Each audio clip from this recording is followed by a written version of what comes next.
Thank you. Thanks. I'm still getting cut off. See what happens? Thanks, everybody. I'm here with McGill, Rodney, Mullen, and feel free to ask questions. Go ahead, anyone. Question. Yes. Okay, it's interesting. I saw you guys at Simi Valley, and it was great to see the film in a skate park. First time in my life that I've experienced that. And I'm originally from the San Fernando Valley here myself. I know it's a hotbed of a lot of talent. But I have a burning question. As far as like a city, where did skateboarding start? Wait, is this a quiz or is this opinion? Take it. I believe it really did start in Southern California for the most part, but surfers. That's too vague. Too fake. I don't know. You got to find the guy who first nailed the roller skate trucks and wheels to the 2x4. That's the quest. I don't really know. I mean, for me, it started with my older brother. He was a surfer, and he started skating when the waves were flat, and he gave me his old board, and that's what I knew. But I don't really have an answer to who, patient zero. I don't know.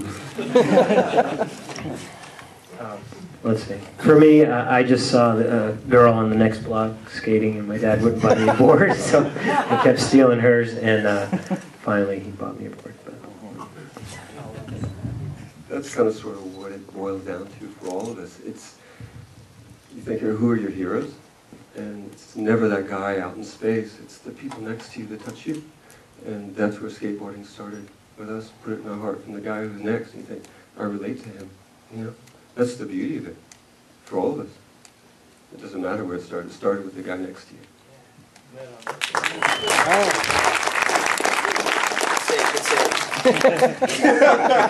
What's the worst skate park you've ever been to? Oh my God. Just demo-wise, I don't know. One that wasn't there anymore. Like, what do you guys do after Del Mar? Like, right after Del Mar, they shut it down. Like, where did you guys, Upland, Del Mar, all of Southern California got shut down. You guys go to Europe? Well, actually, I moved over from Florida to California by Tony's. Actually waited for him to get home from school so we could go to Del Mar, and I think it only lasted 6 months. So I'll let him tell you what happened afterwards. Well, what happened in terms of that area, Del Mar was pretty much the last park. It closed after Upland. So once Del Mar closed, we just went scrambling, finding ramps. I mean, pretty much what we were talking about in the documentary. And there were a couple ramps in the San Diego area, and we would just drive out to them as much as we could before they got torn down. To be honest, not long after that, I bought my house in Fallbrook that I built the big ramp on that was in here. I bought it from the guy who had his own ramp in Fallbrook. I bought it from his dad. He also owned a bunch of property, and he said, if you want to build a ramp, you could buy this property down here. It's 4 acres, and that's what I did, and lived there for a while until I couldn't afford to keep the ramp up anymore. And then skate parks started opening again, and Sneakus YMCA. That's the history of North County right there. McGill's, I'm sorry. McGill's was open. McGill's was a skate park. I was hiding out on my ramp while McGill's was open, so that's why I don't have that perspective. There you go.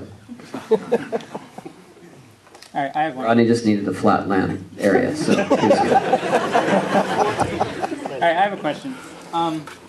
I was actually hoping that Stacy would be here because I thought he might be able to answer this one a little better, but I'll ask anyway.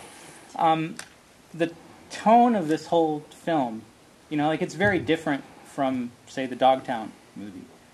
And it's very emotional, and everybody's really expressing a lot. And I thought that if everybody was interviewed individually, that might not have happened. So, how did it happen? Were you guys all, together and just going one at a time in the same room? Or did you come in one at a time on different days? Or? Not really. We kind of were doing them separately, for the most part. Okay.